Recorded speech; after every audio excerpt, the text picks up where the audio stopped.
आज की कक्षा का प्रारंभ करते हैं।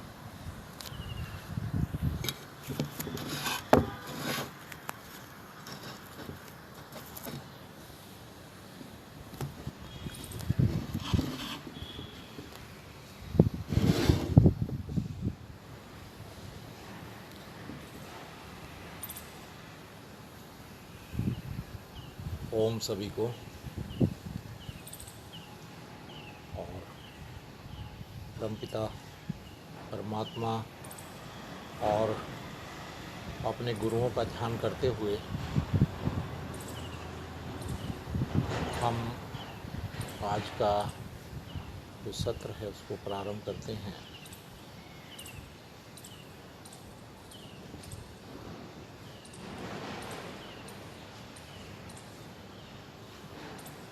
आप सभी का अभिनंदन है जो रोज़ प्रतिदिन आप मेरे साथ जुड़ते हैं और बाद में भी मेरे भाई बहन मुझे देखते हैं और स्वाध्याय हम सब मिलकर कर रहे हैं। ये गुरु निर्देश हमारे हैं कि हम सभी अपने ज्ञान संवर्धन के लिए अपने संवर्धन विकास जो देखिए संवर्धन है समग्र संवर्धन यानी शारीरिक मानसिक और आध्यात्मिक जो बल है वो शक्ति है वही एक संपूर्ण स्वास्थ्य कहलाती है। और संपूर्ण स्वास्थ्य के लिए हम दैनिक रूप से कुछ व्यायाम कुछ प्राणायाम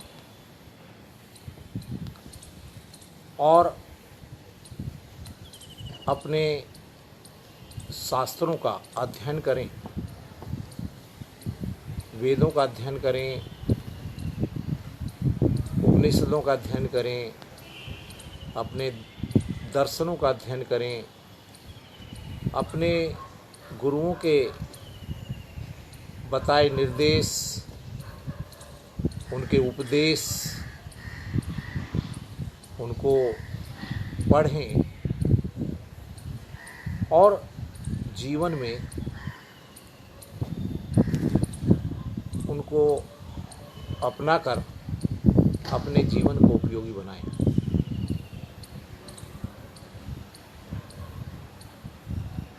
सरदेव स्वामी जी आजकल ध्यान करा रहे हैं और ध्यान एक जीवन की संपूर्ण प्राप्ति के लिए आवश्यक है। जो जीवन का लक्ष्य है मुक्ति उसकी प्राप्ति है।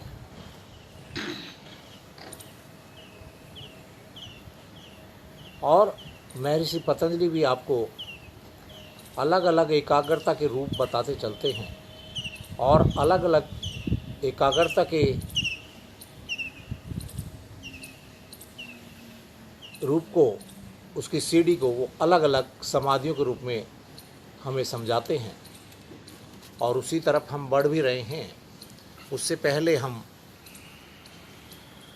कुछ विजय गोयल जी का बहुत बहुत स्वागत है, हमारे साथ जुड़ गए हैं और भी जो भाई हमारे साथ जुड़े हैं उन सब का स्वागत है।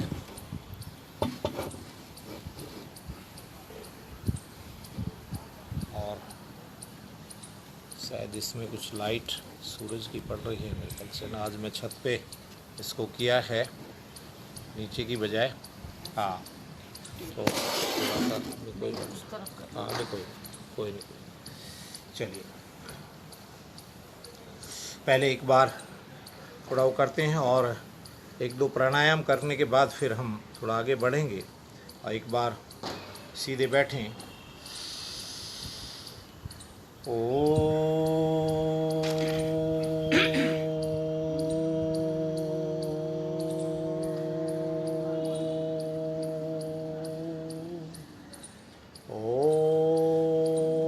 सहनावतु सहनो भुनक्तु सह वीर्यं करवावहै तेजस्विनावधीतमस्तु मा विद्विषावहे। ओम शांति शांति शांति। सभी का अभिनंदन। एक बार जहाँ तक हम पहुँचे हैं थोड़ा सा वहाँ तक करते हैं, फिर उसके बाद एक प्राणायाम करके फिर उसको आगे बढ़ेंगे। ओम यथ योगनुशासनम योगश्चित्तवृत्ति निरोध तदा दृष्टे स्वरूपे अवस्थानां वर्ति सारूप्ये मित्रत्र वर्ते पंचते क्लिष्टा क्लिष्टा प्रमाण विप्रय विकल्प निद्रा स्मृत्ये प्रत्यक्षा अनुमान आगमा परमाननी विप्रो मिथ्या ज्ञानम ऐद्रुप प्रतिष्ठम सबद ज्ञानानुपाति वस्ति शून्यो विकल्प अभाव प्रत्यालंबनावर्ती निद्रा अनुभूत विषय संप्रोष समर्त्ये अभ्यास वैराग्यम तनिरोधा तत्र स्थितो यत्नो अभ्यासा सेतु दीर्घकालने निरंतरे सत्कार सेवितो दृढ़ भूमि द्रष्टानुसर्विक विषया वित्रषण से वशीकार संज्ञा वैराग्यम तत्परम पुरुष ख्याते गुण वैत्रषणेम वितर्क विचार आनंद स्मिता रूपानुगामात् संप्रज्ञात विराम प्रत्यय अभ्यास पूर्वक संस्कार शेषो अन्य भव प्रत्याविधे प्रकृतेयालानम श्रद्धा वीर्य समर्ति समाधि प्रज्ञा पूर्वक इतरेषां त्रिव संवेगनामयासनम मृदु मध्य अधिमात्र तत्वा तत्वपि विशेष ईश्वर प्राणिधानात्वा कलेश करम विपाक्यास्य परमाश पुरुष विशेष ईश्वर तत्र नृत्यस्य सर्वग बीजम सहस्य पूर्वेशाम अपि गुरु कालेना वच्छेदात् तस्य वाचक प्रणवा तजस्तदर्थ भावनम तत प्रत्यय चेतनाधिगमो अप्य अंतराय भावस्य व्याधि सत्यान संशय प्रमादालस्य विरिति भ्रांति दर्शन अलब्ध भूमिक्तौ अनिवस्थित तत्वानि चित विक्षेप अस्थाय अंतराय दुख दौर्मन्यस्य अंग विजेव तत्व श्वास प्रश्वास विक्षेप से भव तत्प्रति से धर्मार्थ एक तत्वाभ्यास मैत्री करुणा मुदिता उपेक्षा अणम सुख दुख प्राणम पुण्य पुण्य पुण्य विषाणाम भावना चित्त प्रसादनम प्रच्छदन विधानाभ्याम वा प्राणस्य विषयवती या पर्वती रूप उत्पन्ना मनस्थिति निर्बंधनी विशोका वा ज्योतिषमती। हमने यहाँ तक कल अभ्यास किया था और इसके बाद जो हम आगे आज जो उपाय हैं वो पढ़ेंगे, लेकिन उससे पहले थोड़ा सा हम 5 मिनट के लिए अनुलोम विलोम करते हैं और थोड़ा भ्रामरी उद्गीत और प्रणव थोड़ा थोड़ा करेंगे और उसके बाद उनको करेंगे। देखिए, अनुलोम विलोम हमारा जितना भी तंत्रिका तंत्र है, जितनी हमारी ऑटो नर्व्स हैं, पेरिफेरल्स हैं, सेंट्रल्स हैं, उनको गतिमान कर रहा। देखिए कितने लाभ हैं इससे। देखिए आपकी मन की शक्ति, विचारों की शक्ति यानी मानसिक बल बढ़ता है आपका, और मन बुद्धि बल आपका बढ़ता है जब नर्व्स ठीक रहती हैं, नाड़ियाँ ठीक रहती हैं। तो हमें जो ये भोजन पहुंचाती हैं, ऑक्सीजन सभी सेल्स में पहुंचाती हैं, उनका पूर्ण तरह से संचयन हमारे शरीर में होता है, और ना ही हमें कभी पैरालाइज होगा, ना हमें कोई हार्ट अटैक होगा, ना कभी हमारे शरीर में कंपन होंगे, ना कभी शरीर में दर्द होंगे, और ना ही पागलपन होगा, और विक्षिप्त नहीं रहेंगे हम, क्षिप्त नहीं रहेंगे हम, मूड अवस्था में नहीं रहेंगे हम। जो मन की स्थितियां हैं, जो मूड है, क्षिप्त है, विक्षिप्त है, इन अवस्थाओं में रहते हैं तो योगी नहीं बनते। योगी बनने के लिए हमें मूड, क्षिप्त और विक्षिप्त से ऊपर उठना पड़ता है और एकाग्र की स्थिति में आना पड़ता है। और एकाग्रता की स्थितियां ही महर्षि पतंजलि आप हमें बता रहे हैं, एकाग्रता के लेवल ही हमें वो समझा रहे हैं। आप सभी का स्वागत है जो मेरे साथ जुड़ रहे हैं, सभी भाई बहनों का आपका बहुत बहुत हार्दिक नमन। देखिए, एकाग्रता के लेवल को ही महर्षि पतंजलि हमें समझाते जा रहे हैं। और अनुलोम विलोम, भ्रामरी प्राणायाम के, और इसके बाद प्रणव जो प्राणायाम करते हैं हम, उनसे ध्यान साधना बढ़ती है। और पूज्य स्वामी सुबह हमें रोज यही करा रहे हैं। और ध्यान जीवन की प्राप्ति, मुक्ति की प्राप्ति, यही है जो महर्षि हमारे बताते हैं और गुरुवर रोज बता रहे हैं। आज भी उन्होंने इसी पर बताया है कि ध्यान के द्वारा हम मुक्ति के मार्ग पर पहुंच सकते हैं और जीवन की जो असली लक्ष्य है, जीवन की जो प्राप्ति है, उसको पा सकते हैं। तो अनुलोम विलोम उसमें बड़ा ही अहम भूमिका निभा सकता है। और भ्रामरी, उद्गीत, प्रणव, ये इसमें अहम भूमिका निभा सकते हैं। हमारे एकाग्रता के लेवल को, ध्यान के लेवल को बढ़ाने के लिए सबसे उचित प्राणायाम है। तो थोड़ी देर आप करेंगे अनुलोम विलोम। बाईं नासिका से श्वास ले, दाईं से छोड़ें। इसको प्राणायाम मुद्रा बोलते हैं। प्राणों में आयाम लगाने वाली मुद्रा, ये हमारी वायु का प्रतीक है उंगली, और ये हमारी आकाश का है। और अगर प्राणों में आयाम देना है तो वायु को और आकाश को, लेवल को हमें को करना पड़ेगा। तो दोनों को हम नीचे लगा लेते हैं। इसको प्राणायाम मुद्रा बोलते हैं। इससे प्राणों में आयाम, प्राणों को नियंत्रण करने में आसानी होती है, सुगमता होती है। इसको प्राणायाम मुद्रा बोलते हैं। ये बाकी दो उंगलियां आपकी सीधी और दो उंगलियां यानी आपकी जो तर्जनी है और जो आपकी सबसे मध्यमा है, उस उंगली को नीचे दबा दीजिए ऐसे, और यूं करके आप करें। ये आपकी प्राणायाम मुद्रा भी रहेगी और आपका अनुलोम विलोम होता रहेगा।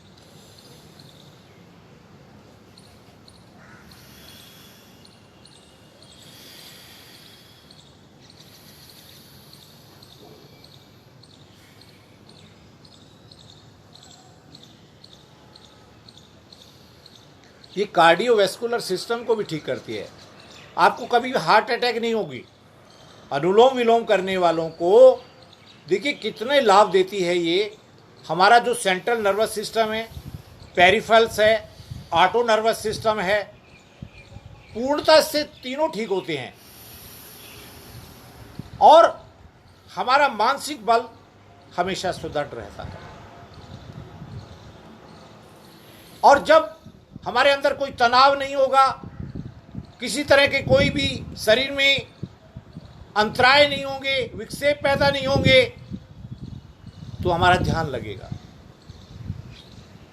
जो मूलतः हमारे लक्ष्य की तरफ हमें अग्रसर करेगा। तो हमें अनुलोम विलोम बड़ी एकाग्रता के साथ श्वासों को, यानी आंखें बंद कर लें सहजता के साथ, और श्वासों पर ध्यान करते हुए श्वास को बाईं नासिका से गहरा भरें और दाईं नासिका से छोड़ें, और दाईं से भरें, बाईं से छोड़ें। लगभग आप 2.5 सेकंड में लें, 2.5 सेकंड उसको रोकें, 2.5 सेकंड में छोड़ें, 2.5 सेकंड में उधर से रोकें और फिर लें। तो 10 सेकंड की एक आवृत्ति होती है। अगर इसको आप 30 श्वास भी 5 मिनट का मतलब है 30 श्वास लिए जाएंगे। 10 सेकंड में अगर आप एक आवृत्ति करते हैं तो 30 आवृत्ति होती हैं। 30 आवृत्ति तो हर एक व्यक्ति को अवश्य करनी चाहिए। और जिनको आगे ज्ञान मार्ग पर बढ़ना है, अपने बुद्धि बल को बढ़ाना है, हमने ज्ञान मार्ग में पूज्य स्वामी जी ने हमारे कुछ कंपोनेंट दिए थे, जिसमें पहले विवेक था, वैराग्य, सत्संग, मुमुक्षुत्व, स्वर्ण, मनन, निध्यासन, अष्टचक्रा। और अष्टचक्रों को खोलने के लिए, अष्टचक्रों में सारा ज्ञान के जो भंडार हैं वो खुलते जाते हैं। अष्टचक्र जब खुलते जाते हैं, हमारी ब्रह्मा विष्णु रुद्र ग्रंथियाँ खुल जाती हैं। और उनको खोलने का तरीका अनुलोम विलोम है,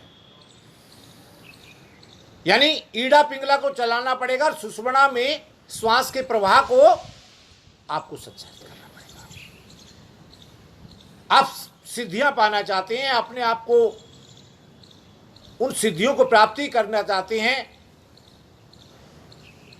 अणिमा लघुमा, ये जो सिद्धियां हैं हमारी, प्राप्ति वसित्व, ये सारी जो हमारी शक्तियां हैं, उनको पाना चाहते हो तो आपको अनुलोम विलोम करना पड़ेगा। और अनुलोम विलोम जो है हमारी सारी शक्तियों को जगाते हुए हमें ऊर्ध्वगामी बनाते हैं। तो अनुलोम विलोम जो है कितना कारगर है, ये आपने योग के मूलभूत सिद्धांत में पढ़ा होगा। तो स्वामी जी ने हमें एक सरल तरीके से उनको बताया ज्ञान मार्ग को कैसे पढ़ना है। उसमें विवेक, वैराग्य, सत्संग, मुमुक्षुत्व, स्वर्ण, मनन, निध्यासन, और निध्यासन के बाद हमें बताया कि भी ये भी करने के बाद नहीं होता है तो अष्टचक्रों को खोलना है। और अष्टचक्रों को कैसे खोलना है, आपको ईड़ा पिंगला को चलाना पड़ेगा। और ईड़ा पिंगला को चलाएंगे तो सुषुम्ना में प्रवाह होगा और हमारे चक्र उससे खुल जाएंगे और हमारा ज्ञान मार्ग खुल जाएगा। और इसी से ध्यान बढ़ेगा, एकाग्रता बढ़ेगी।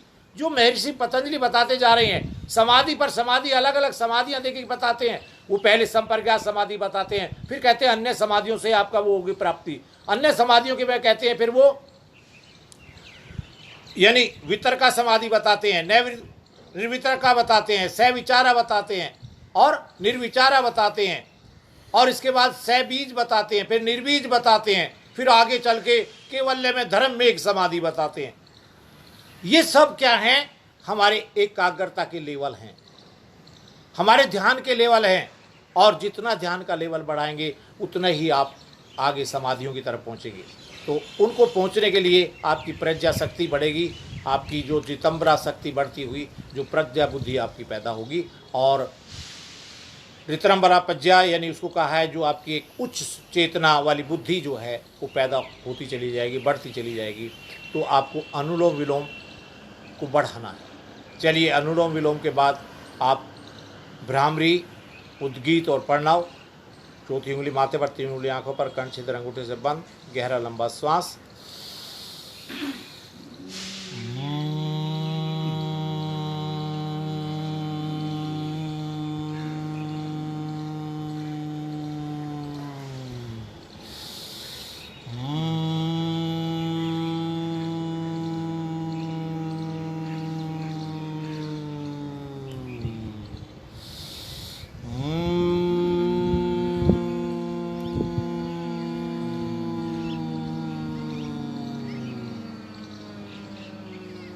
ध्यान को बढ़ाने के लिए सबसे अच्छा तरीका है भ्रामरी, उद्गीत, अनुलोम विलोम, प्रणव। चलिए उद्गीत करेंगे। अब अधो से उधो बने। ओ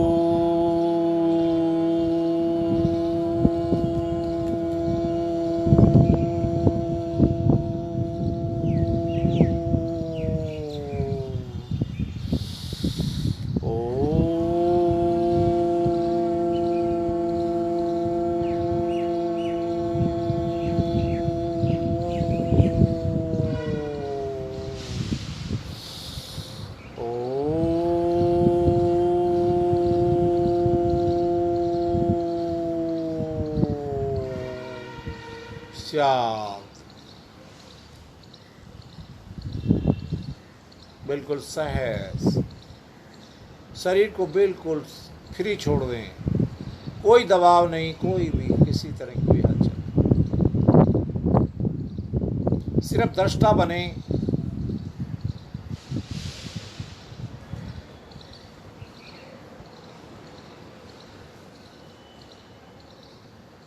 श्वासों के साथ अपने मन की स्थिति को बनाए रखें।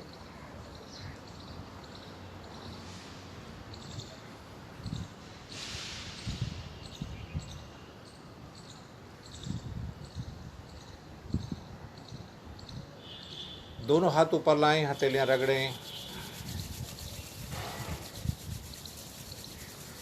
आंखों पर रखें, आंखों पर टिमटिमाएं। देखिए, ज्ञान मार्ग को खोलना है। आप सभी का स्वागत है, बहन भाइयों का। जो भी अगर आप अपने ज्ञान मार्ग को खोलना चाहते हैं, अपने ध्यान शक्ति को बढ़ाना चाहते हैं और समाधियों की अलग अलग लेवल तक पहुंचना चाहते हैं, और जो महर्षि पतंजलि ने धर्म में एक समाधि जो बताई है उसको आप पाना चाहते हैं, तो आपको लगातार, हमारे भाई राजकुमार आर्य जी का भी बहुत बहुत स्वागत है, हमारे मार्गदर्शक हैं और आर्य समाज के बहुत ही प्रवर्तक, आगे बुलंदियों तक ले जाने वाले। हमें अगर ध्यान के लेवल को बढ़ाना है तो हमें अपने नर्वस सिस्टम को, एंडोक्राइन सिस्टम को ठीक रखना पड़ेगा। इसके साथ साथ हमारा डाइजेस्टिव सिस्टम, रेस्पिरेटरी सिस्टम ये ठीक रहना चाहिए, जिससे अंदर जो है अंतराय और विक्षेप पैदा ना हो। और अंतराय और विक्षेप ना पैदा हो, इसलिए महर्षि पतंजलि हमें रास्ते पर रास्ते बताते जा रहे हैं। वो ध्यान के रास्ते बता रहे हैं, वो एकाग्रता के रास्ते बता रहे हैं हमें, जिससे अंदर के विक्षेप और अंतरायों से हम दूर रहें और एकाग्रता के लेवल को बढ़ाते चले जाएं। और जो शब्द अर्थ में हम फंसे हुए हैं उसकी यथार्थता को पहचानें, और यथार्थ को पहचानने के लिए हमें बुद्धि के लेवल को रितंबरा बनाना पड़ेगा, उच्च चेतना में लाना पड़ेगा।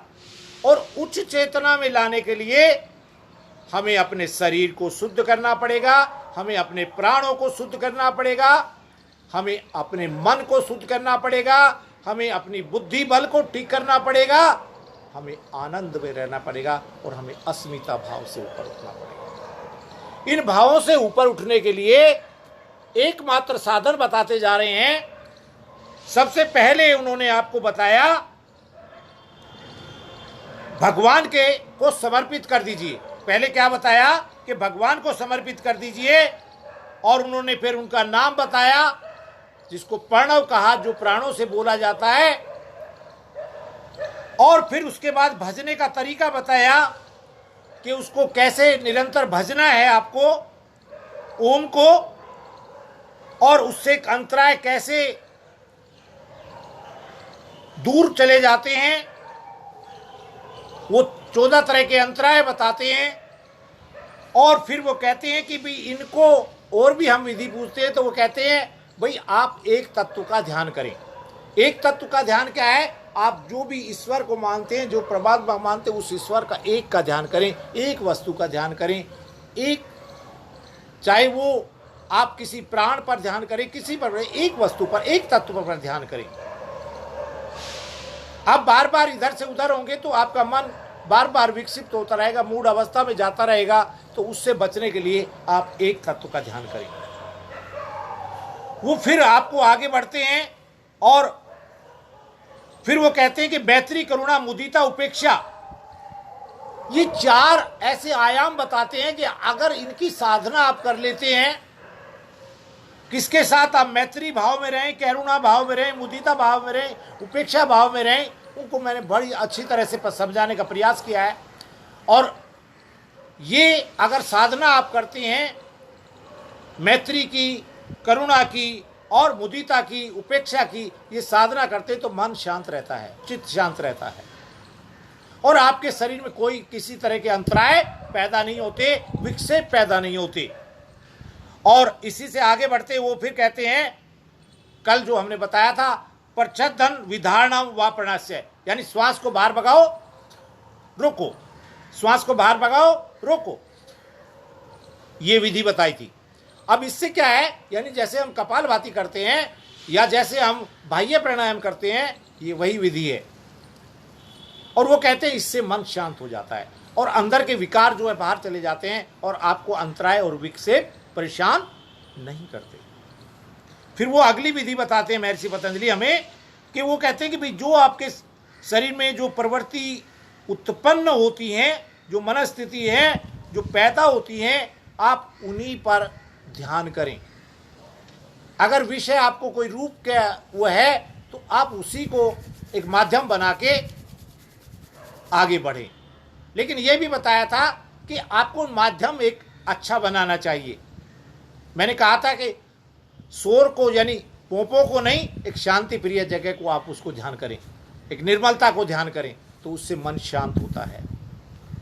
किसी भी ऐसे उसमें ना जाएं। और फिर उन्होंने बताया कि विश्व का ज्योतिषमति, यानी उस ज्योति स्वरूप का ध्यान करें। और ज्योति स्वरूप ध्यान करेंगे तो आपको शांति मिलेगी। यानी ज्योति किसकी है? परम पुरुष की, परम चेतन की। और इसके बाद वो कहते हैं वीत राग विषम व चित्तम। तो आज हम क्या कहें, वीत राग कौन है? जिन्होंने पहले से अपने मन को, चित्त को, अहंकार को जीत लिया है। ऐसे महापुरुष, ऐसे जिन्होंने राग पर विजय पा ली है, वीत राग, राग पर विजय पा ली है, अपनी वासनाओं इच्छाओं को पर विजय पा ली है। ऐसे साधु संतों का, ऐसे महात्माओं का, ऐसे महापुरुषों का,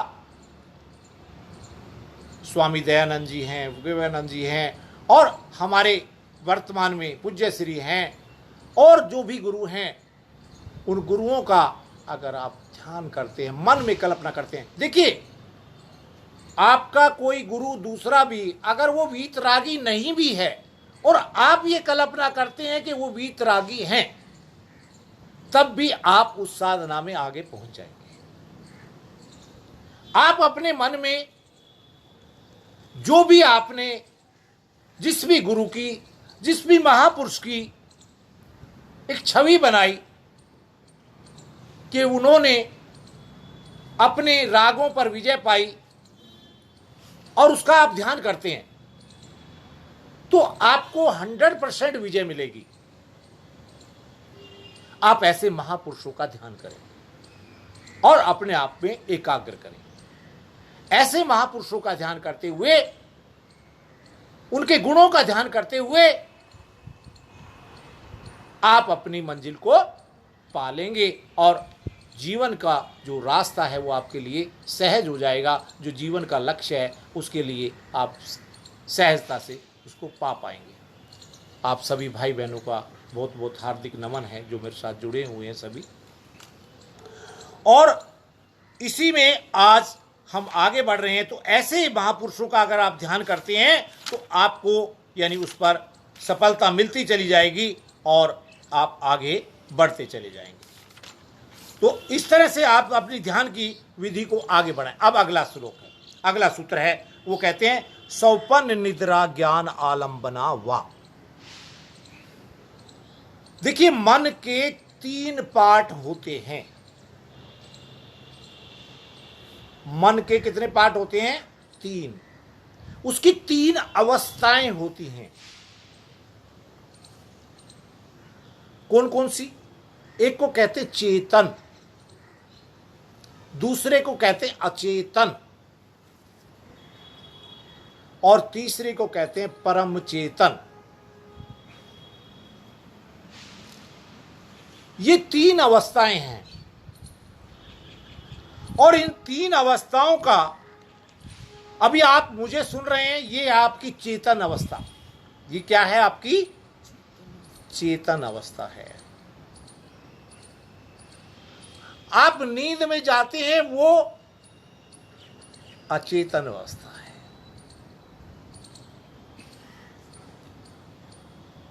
आपको जो संस्कारी यानी एक ऊपर लेवल पर जाती है और अंतरात्मा से जो जवाब देती है, जिसको निध्यासन के रूप में आप जानते हैं, वो है आपकी परम चेतन,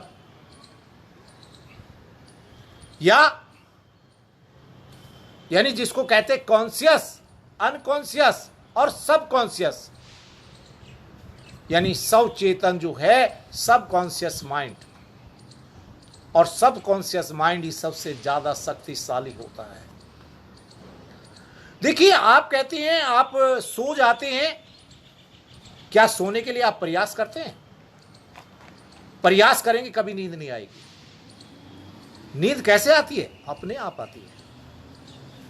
ऐसे ही ध्यान होता है, ध्यान को लगाने का प्रयास करोगे तो ध्यान नहीं लगेगा। आपका मन एक सहज अवस्था में आना पड़ता है। आप नींद में जाते, कभी भी नींद को लेने का प्रयास करोगे, नींद नहीं आएगी। और नींद आती कितनी है? अगर आप 8 घंटे सोते हैं तो सिर्फ 2 घंटे ही नींद में रहते हैं आप, बाकी तो सपने लेते हैं। बाकी तो आपके अंदर क्या चलते हैं, यानी वो अचेतन मन भी काम करता रहता है, और चेतन मन जो है वो सोया रहता है। कौन सोया रहता है? चेतन मन सो जाता है, निद्रा में होता है, और अचेतन मन जो है वो काम कर रहा होता है। ये दोनों के बीच का स्टेशन है जिसको अचेतन मन कहते हैं। अचेतन में ही नींद आती है, लेकिन अचेतन रात को भी काम करता रहता है। और हम सिर्फ क्या है, आपके यूं समझ लीजिए, आप उसके 1/4 भी नींद नहीं लेते हैं, बाकी तो सौपन आते रहते हैं। आप सौपनों में रहते हैं, और जो सौपन देखते हैं वो चेतन मन सुबह आपको कहते हैं वो तो सौपन था, वो तो झूठ था। जबकि वो चीज क्या है, अगर आप चेतन मन से अचेतन मन में उसमें जाएंगे और सौपन आपके सच होंगे, वो आलम्बन से अगर आप लेना सीख जाएं तो कूड़ा करकट बाहर निकल जाएगा और हमेशा आपको सत्यता से रूबरू होंगे आप। ये वो साधना है, सौपन निद्रा ज्ञान आलम्बना वा, यानी सौपन निद्रा, सौपन और निद्रा का ज्ञान, सौपन निद्रा ज्ञान का आलंबन, ये क्या है? ये उस बोध पर ध्यान करो कि जो निद्रा के साथ उतर आता है, और स्वयं में होने का बोध का आलंबन, ये जो चित्त को शांत करता है। ये बड़ी गहरी, महर्षि पतंजलि हमें बड़ी गहरी गहरी बातें बताते जाते हैं, बड़ी गहरी बातें बताते हैं। ये जो आलंबन है, देखिए सौपन जो है चेतन मन अचेतन मन का एक सत्यता है। चेतन मन के लिए वो झूठ है। आपका चेतन मन सुबह कह देता है, आप कहते हो ये था, ये देखा, ये देखा, ये देखा। चेतन मन कहता है आपका ये तो सब झूठ है, सौपन था। क्या था ये? सौपन था। सब बहनों का, रामपाल जी भी हमें देख रहे हैं, भाई जी बहुत बहुत स्वागत, नीता देवी बहन, पुष्पलता जी, और सभी का बहुत बहुत स्वागत है, अभिनंदन। तो ये कौन सी साधना है? अभी आपने कभी अपने जागने का ये का ऐसा वो है कि आपने ना तो कभी जागने का प्रयास किया और ना कभी आपने सोने का प्रयास किया। जागने का कभी प्रयास किया है? जाग तो अपने आप जाते हैं, एक स्वाभाविक क्रिया है। एक स्वाभाविक क्रिया से आप जाग जाते हैं, और एक स्वाभाविक क्रिया से आप सो जाते हैं, निद्रा में चले जाते हैं। आपने तकिए पे सिर दिया, कोई अगर विचार आ रहे होंगे तो आपको नींद नहीं आएगी। जब आप विचार शून्य होते हैं तभी नींद आती है। विचार शून्य होने पर ही नींद आती है, और नींद का आती है चेतन मन सो जाता है, अचेतन जाग जाता है, और हमारा जो सचेतन मन है वो दोनों का डेटा इकट्ठा करता है और वो शक्तिशाली है। उसको हृदय कहते हैं। हृदय पर जो जाता है सचेतन मन है, वो कभी झूठ नहीं बोलता। हृदय पर होता है सचेतन मन। सचेतन मन कभी भी झूठ नहीं बोलता, बड़ा शक्तिशाली होता है। हम साधना क्या करें? अब किस चीज का आलंबन बता रहे हैं महर्षि पतंजलि? हमें क्या आलंबन करना है? हमें अपने उस स्वाभाविक बोध का आलंबन लेना है, जिस तरह से हम नींद आती है और जिस तरह से हम जाग जाते हैं। वो क्या बोध है? उस बोध को दृष्टा भाव से देखना है। उस बोध को आपको क्या करना है? एक दृष्टा भाव से, यानी आप कुछ नहीं है। जब नींद आती है तो नींद के उस स्टेज को ना कोई विचार करना, सिर्फ दृष्टा बनकर देखें कैसे नींद आ रही है, हैं? कैसे जागरण हो रहा है। विचार कभी भी प्रयास करोगे, प्रयास करने से उल्टा होता है। जितना दबाव डालोगे उतना ही वो चीज उछल के आती है। मन को भी जितना आप दबाओगे ये उतना ही उछलता है। मैं कई बार ब्रह्मचारी करने का, मैं ब्रह्मचारी, लेकिन एकाकीपन पाता हूं या पाता हूं तो ये उछल जाता है। तो हम ऐसी साधना क्या करें, ऐसा क्या आलंबन लें जिनसे मन शांत होता चला जाए? तो उन्होंने कहा स्वप्न निद्रा ज्ञान।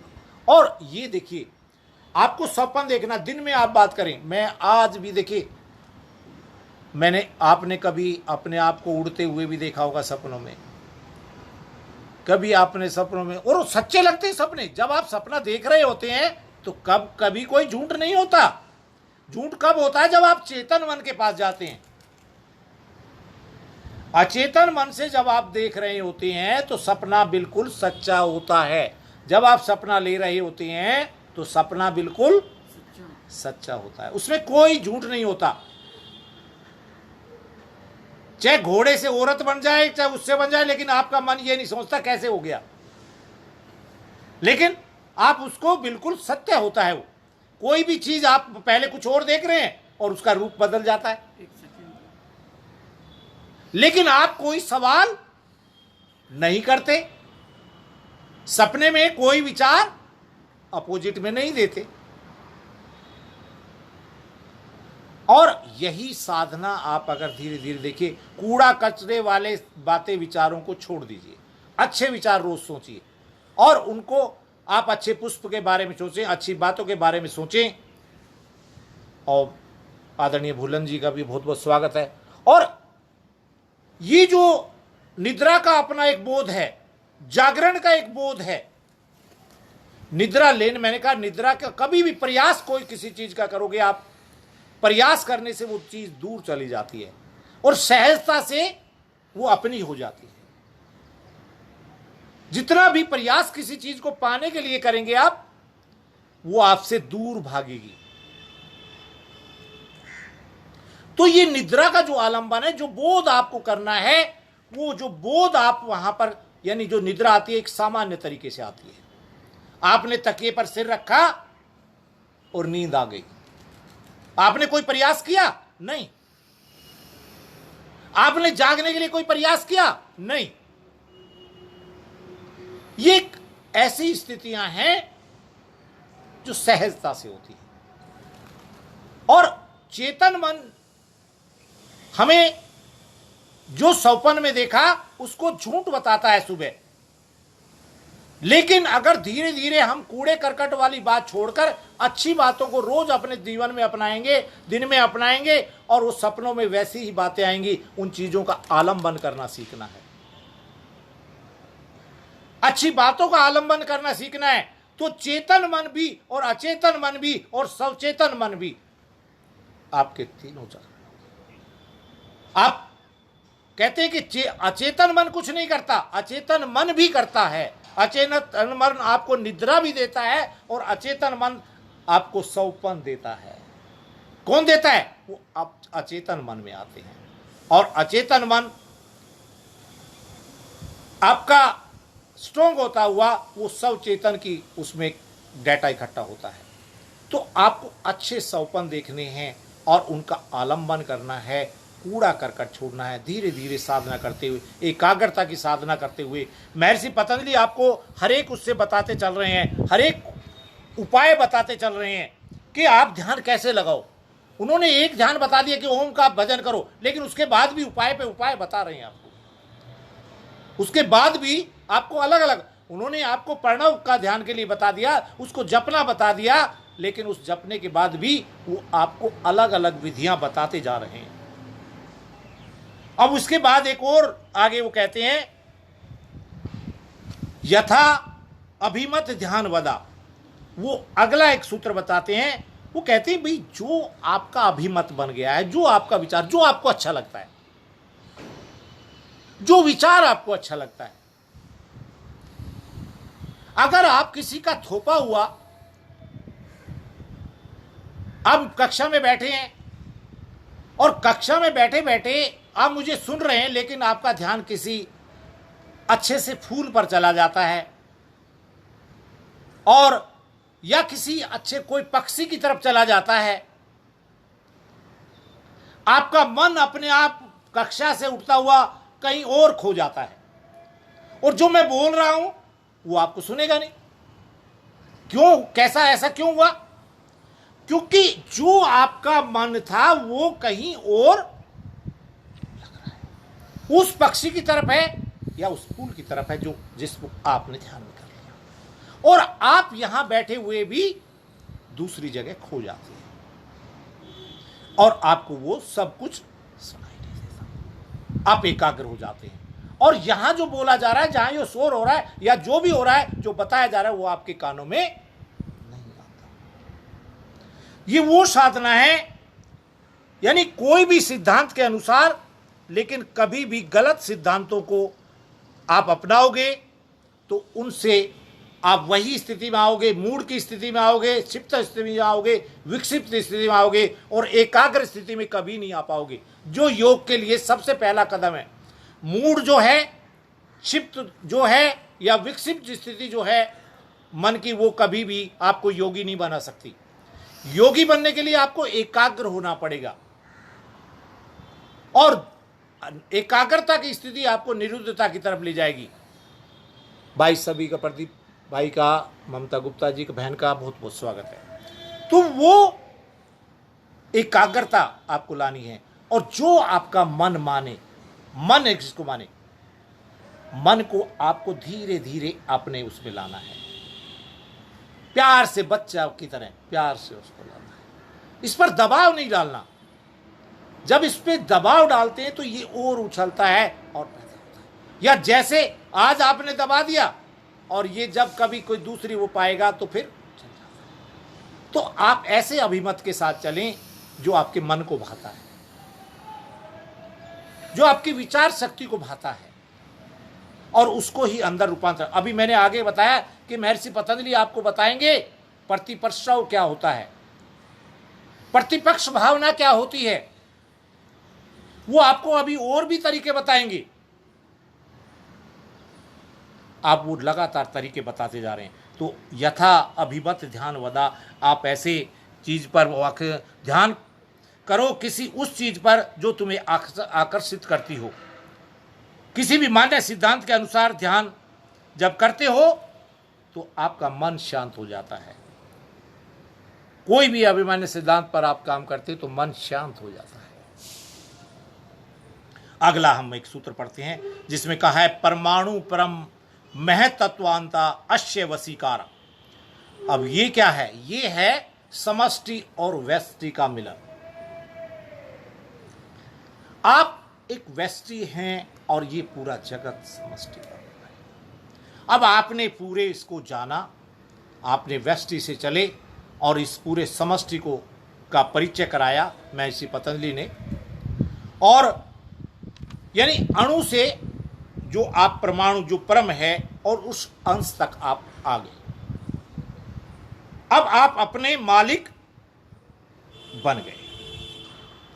ये आपको जो सिद्धांत है, ये आपका जो सिद्धांत है परमाणु परम महत्वांता अश्य वशीकारा, यानी वो स्थिति आपकी आ जाती है जब आप ये करते हैं तो मन आपका एकाग्र होकर वशीकार रूप में आ जाता है और आप अपने मालिक बन जाते हो। अपने मालिक बनना, अपनी इंद्रियों पर आपने एक तरह से काबू पा लिया, वशीकार कर लिया और अणु से पूरा आप परमाणु यानी पूरा आप अंग बन गए, यानी वैश्य से समष्टि रूप में आ गए। और अब आप कदम रख सकते हैं उन समाधियों की तरफ जो महर्षि पतंजलि जिन समाधियों की तरफ आपको ले जाना चाहते हैं, जो समाधि है सवितरका, निर्वितरका, सविचारा, निर्विचारा, सबीज, निर्बीज, उन समाधियों की तरफ जो महर्षि पतंजलि ले जाना चाहते हैं। अगर ये ध्यान विधियां जो आपको बताई हैं, उन ध्यान विधियों का अगर आप पालन करते हैं, उनका आप ध्यान करते हैं, इन ध्यान विधियों को आप अपने जीवन में अपनाते हैं, जो आपको बताई गई, एक तत्व के ध्यान की बात बताई गई आपको, मैत्री करुणा मुदिता की बात बताई गई आपको वीतराग की बात बताई गई आपको, और आपको जो प्रवृत्ति आपके उत्पन्न होती है मनस में उसकी बात बताई गई, और विषयों का ज्योतिषमत ध्यान बताया गया, और सब पर वीतराग का बताया गया, और सब पर निद्रा आलंबन बताया गया, और यथा अभिमत सिद्धांत जो ध्यान बताया गया। और इससे जब ये कर लेते हैं तो आपका मन जो है वो एक तरह से स्थिर हो जाता है। ये जितनी विधियां बताई इनसे अंतराय नहीं आएंगे मन में, और मन जो है शांत हो जाता है, यानी आप एक समष्टि का रूप में आ जाते हैं। और उस समष्टि रूप से अब आगे बढ़ेंगे तो आप अलग अलग समाधियों में जाना सीखेंगे। अभी तक आपने संप्रज्ञात समाधि के बारे में जाना था, और संप्रज्ञात समाधि में आपने वितर्क सुना। तो वितर्क के दो भाग होते हैं, सवितर्क और निर्वितर्क। विचार के भी दो भाग होते हैं, सविचार और निर्विचार। इन्हीं को आप सुनेंगे, और आगे जो आपका सुना था आपने, उसमें भी जो आपका आनंद होता है उसमें आपका यानी एक तरह से सह बीज का वो है, और उसी तरह से आप ऊपर बढ़ते हैं तो आपका एक धीरे धीरे धीरे आप जो अस्मिता भाव से भी ऊपर उठते हैं तो निर्बीज में पहुंच जाते हैं। तो आगे आप निर्बीज समाधि के बारे में पढ़ेंगे, और इनके पढ़ने के बाद और आगे साधन पाद अपनाने के बाद, फिर जब आप साधन पाद से विभूति पाद जानेंगे, विभूतियां देखिए, वैसे महर्षि पतंजलि ने आपको समाधि पाद में ही सारा कुछ योग समझा दिया है। एक उत्तम योगी के लिए, उत्तम व्यक्ति के लिए समाधि पाद ही संपूर्ण है। उत्तम जो लोग हैं, जो समाहित चित्त वाले हैं, जो समाहित चित्त के लोग हैं, उनके लिए समाधि पाद ही संपूर्ण हो गया और पूर्ण ज्ञान हो गया।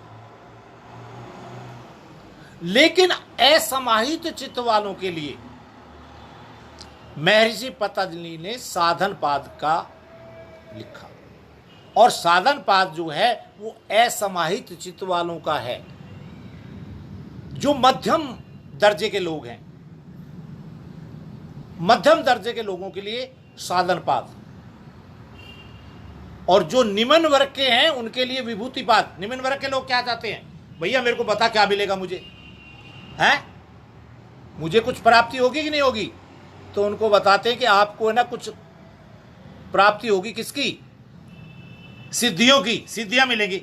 ऐसे लोग जो निम्न प्रकार के लोग होते हैं वो तब आते हैं जब उनको ये बताएं कि हाँ भैया आप है ना हवा में भी उड़ सकते हो, हैं आप पानी पे भी चल सकते हो, हैं आप उनमें भी कर सकते हो।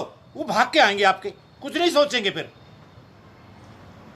वो योग करने के लिए कब आएंगे, जब उनको इस तरह के अब हम लोग क्या है, निम्न सत्र बीमार लोग योग में आते हैं कि बीमार हैं तो चलो जी इलाज कर लेते बीमारी का। योग बीमार का इलाज करने के लिए नहीं है। योग तो मुक्ति मार्ग पर ले जाने का रास्ता है। आज जो निम्न प्रकार के लोग हैं, मैं बड़ा दुखी आज आपको बताऊं। मैं 5 बजे भी गया, किसी ने हेलमेट रखा है, किसी ने ईंट रखी हुई है लाइन लगाने के लिए। 5 बजे मैं बाहर रोड पर गया, शराब के ठेके पर सुबह 5 बजे से। ये निम्न प्रकार के लोगों को ऊपर उठाना पड़ेगा हमें। शराब के ठेकों पर सुबह 5 बजे किसी ने अपना हेलमेट रखा है लाइन में लगाने के लिए, किसी ने पानी की बोतल रखी हुई है, किसी ने ईंट रखी हुई है, और लाइन लगाने के लिए 5 बजे, यानी 9 बजे के करीब ठेका खुलेगा और वो 5 बजे से वहां लाइन में। और हमारी बहनें, मैं पहली बार 56 साल की उम्र में पार कर चुका हूं, 57 में मैं चल रहा हूं मैं, और मैंने कभी भी ये नहीं देखा बहनें हमारी शराब के ठेकों की लाइन पे। क्या होगा हमारा? क्या ये भारतवर्ष है हमारा? क्या हमारे महापुरुषों ने, ऋषियों ने इसी की की थी? क्या इसी से देश सुधरेगा? इसी से देश का विकास होगा? ये हमारी सरकारों को भी सोचना पड़ेगा, और हम योगी भाइयों को भी, सबको एक फैलना पड़ेगा। गुरु नानक जी की बात है, अच्छे लोगों को उजाड़ना पड़ेगा, गंदे लोगों को बसाना पड़ेगा, एक जगह पड़ेगा, वहां पे बांधना पड़ेगा। निम्न प्रकार के लोगों को हमें उनको सम्मिलित करना पड़ेगा, उनकी विचारधारा को बदलना पड़ेगा, और हम अच्छे लोगों को इस समाज में उजड़कर, फैलकर जन जन तक सद्विचारों को पहुंचाना है, पूज्य श्री के विचारों को पहुंचाना है। हमें सभी को जहां भी वो मिले, इस लॉकडाउन के पीरियड में भी हम जो सेवाएं दे सकते हैं, योग की सेवाएं, अन्य सेवाएं, वो दें। और लगातार हम अपने आप को ऑनलाइन भी, जैसे भी जो माध्यम है, उन माध्यम से हम योग के कार्यों को बढ़ाएं। हमारे सभी जिला प्रभारी भी, हमारे सब योग शिक्षक भी, हमारे भाई आगे बढ़ रहे हैं और बहुत अच्छा कार्य कर रहे हैं पूरे भारतवर्ष में, यानी योग का कार्य बहुत अच्छा होगा। लेकिन अभी और बहुत जरूरत है, बहुत हमारी जरूरत है, अच्छे लोगों की जरूरत है। हमें सब जगह फैलना पड़ेगा, अपनी अच्छी बातों को बताना पड़ेगा। हम चाहते हैं कि ये हमारा जो देश, जो आध्यात्मिक देश कहलाता है, आध्यात्म का मार्गदर्शक है सभी के लिए,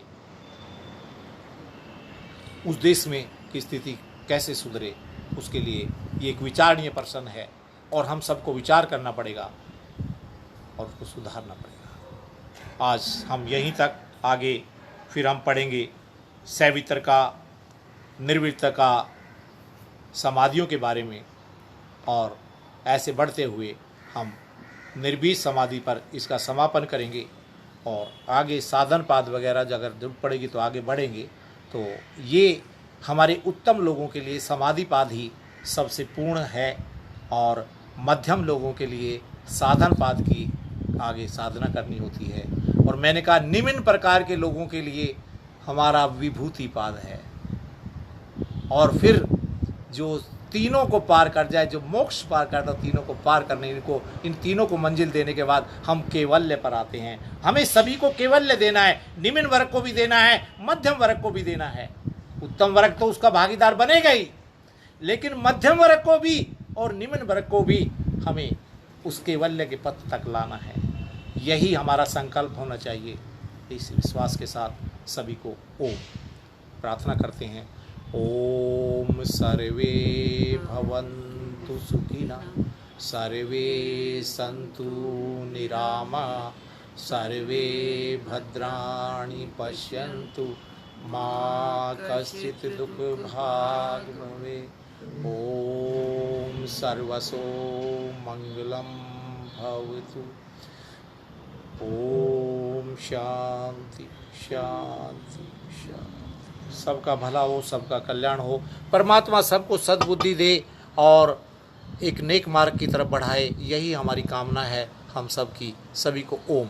आप सभी मेरे साथ जुड़े, आपका बहुत बहुत धन्यवाद। मैं कहता हूँ अपनी जिज्ञासाएं लिखा करो और इसको शेयर करो, कमेंट आपके आने चाहिए, और इसी कामना के साथ ओम। धन्यवाद आप सभी का।